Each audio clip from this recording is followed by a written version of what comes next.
It's not normal.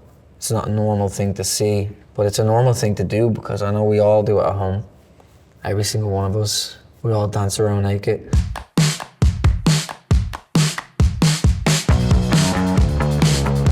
The Banshees of Inisherin. What happened to you?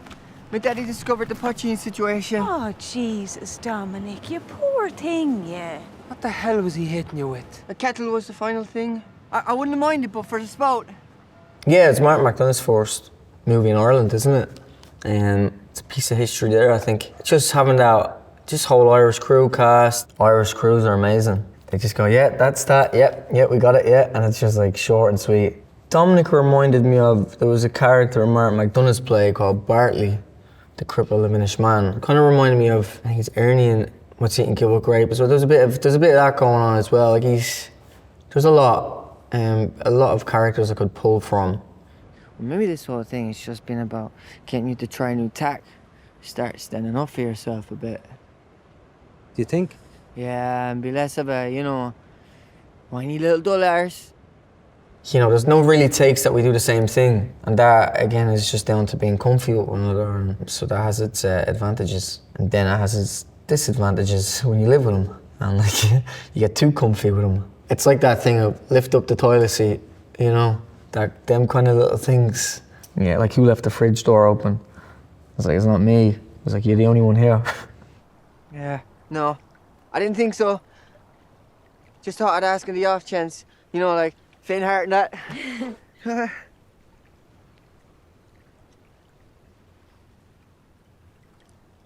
Oh, there goes that dream. There goes that dream. Oh man. It's funny because that take I was like rushing off to catch a plane. I was like, oh, we got it. I was like, let me just, I was like trying to go and get an answer. Give me the answer, okay, well, anyways. And that was the last take of the movie as well for me. But it's a credit to Martin McDonagh. He's one of the best writers out there. The Killing of a Sacred Deer.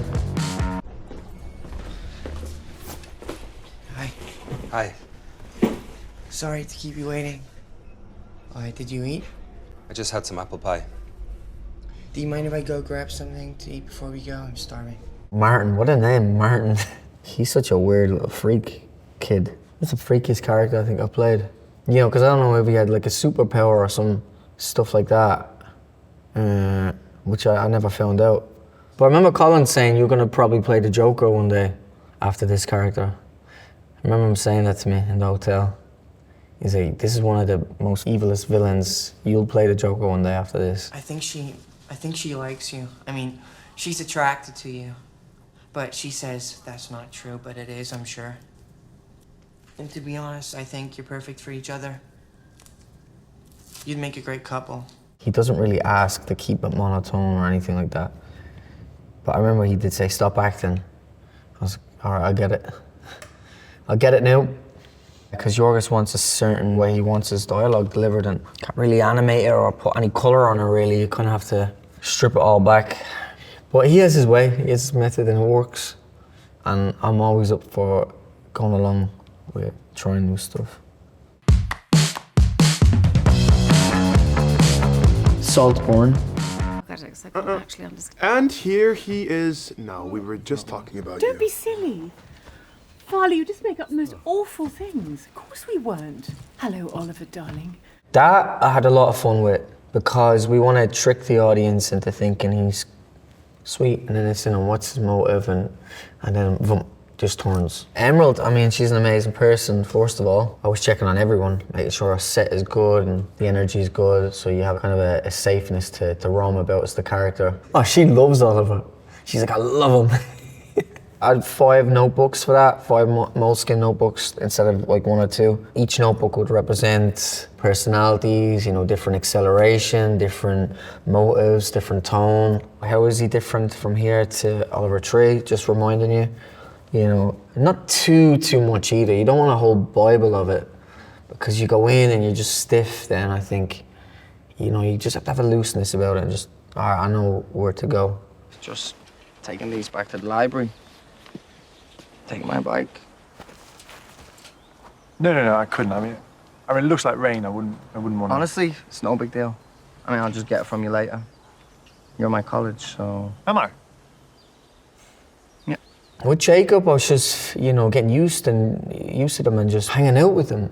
But they were staying elsewhere while I was staying here. No, I got my baby here, my baby boy. I was making hot milk and changing nappies, and they were at this hotel and they were just hanging out a lot, so I kind of felt left out. So I was like, I'm gonna get yous, In the movie, obviously, I'm gonna get yous.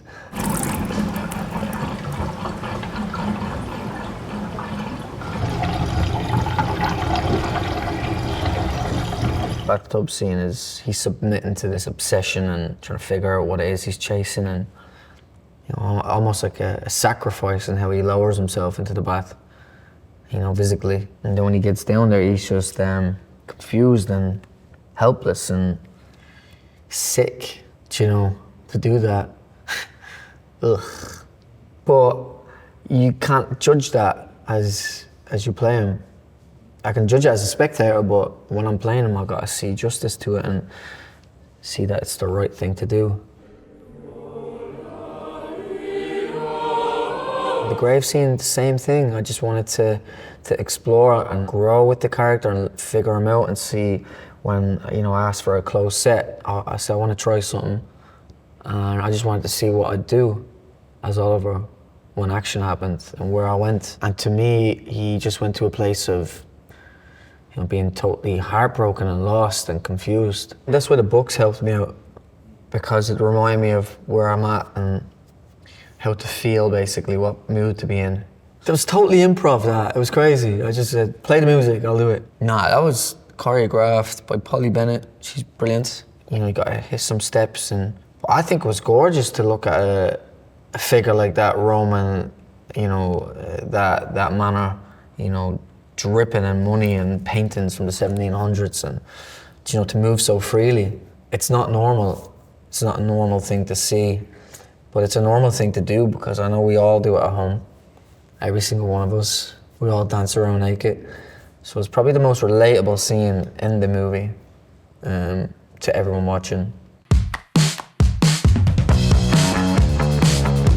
Eternals. When I left, I thought about taking over the minds of every human on this planet. Violence, fear, greed, all gone. He mind controls everything. So I'd love to see him be just a movie of him playing about mind controlling everyone. No really motive, just mind controlling for the sake of it.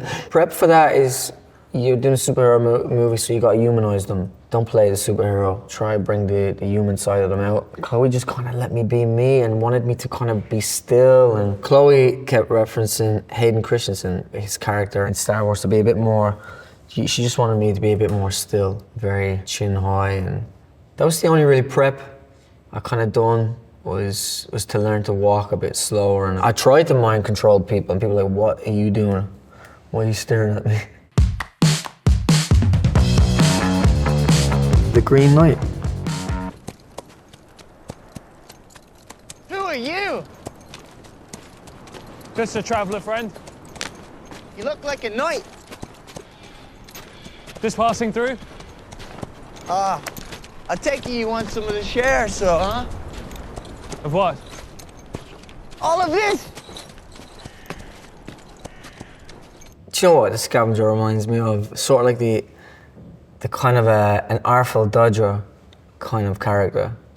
He's got a trick up his sleeve, or he's a tag along. That long shot was, my boots kept coming off because it was in the mud. We had to get it where I walked through, and it was one shot obviously as well, which is really, you had to kind of finish all your dialogue, up until a certain point. But my shoes kept coming off, so I'd end up at the end of the take with no shoes on. Tweren't enough. Just tweren't enough. Tweren't enough. Anything I done kind of freaked Dev out. Anything. So I could say anything or do anything. Having the bucked teeth as well, and yeah, it was just it added a lot to the character. I could play around, being in my own accent as well. You kind of have a bit more freedom to improv, and the coin was really useful. Added another layer to him, that trickery thing to him. And then the axe was just, I mean, that's what the whole movie is about, isn't it? But yeah, you can really play around with props. I love getting a prop. It's almost a little character of itself, isn't it? Dunkirk. That was a massive moment. I mean, just the sets and what Chris Nolan does on, you know, on the water. He's got real fucking planes coming towards you that take a half an hour to reset. You don't really need to act. I remember the plane coming towards me and so just zoned in on the plane. I was like, oh my God. And he was like, tell him to get lower, and the plane was getting lower then towards our boat. I remember then looking at it going, oh, fuck, man. And then he was rolling. He's like, we're rolling. I was like, oh shit. It's like half an hour to reset. Turn it around! Turn it around! Calm it down, mate! Turn it down! Calm it down, mate! The fight with me and my fellow Irishman, Cillian Murphy, yeah. He wouldn't do that in real life, but anyways. No, messy. That was quite tricky, I mean, because when I fell back, I had to kind of duck my head as well, so I didn't really fucking hit my head and go blind. Poor George killing the sweater, that little tea cozy sweater. Do you remember that? That was a statement, that. I wanted more with Cillian though, I wanted to do more. Me, him and Chris, we just, because Chris has, you know, some Irish relatives and that, and we just chatting about Ireland and stuff like that, and where's the best Guinness in Dublin, and the Batman. Have you read this file? You two have so much in common. Masked Avengers. Originally there was no audition, I just made myself an audition tape because I seen an article saying that they wanted the Riddler and the new Batman. I was like, oh yeah, I'd love to play that. I just made a tape. I said, feck it, I'm gonna buy a cane and a hat, just find myself a corridor and film myself walking down it. I had some like little bit of a swag to it and a bit of music, and let's see, will that get me an audition? So I done that, yeah. And they said, no.